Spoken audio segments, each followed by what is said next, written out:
আজকে আমরা করব লসাগু ও গসাগু এর 6 নম্বর অঙ্কটি।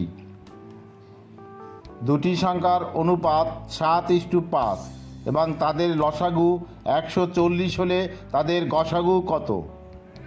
আমরা জানি গসাগু সমান সমান লসাগু ভাগ অনুপাদ্বয়ের গুণফল। তাহলে গসাগু সমান সমান 140 ভাগ 7 গুণ 5। গসাগু সমান সমান 7 দিয়ে 140কে ভাগ দিলে 7 দুগুণে 14, 0, 20। 20কে 5 দিয়ে ভাগ দিলে 4 পাঁচা 20। তাহলে গসাগু সমান সমান 4।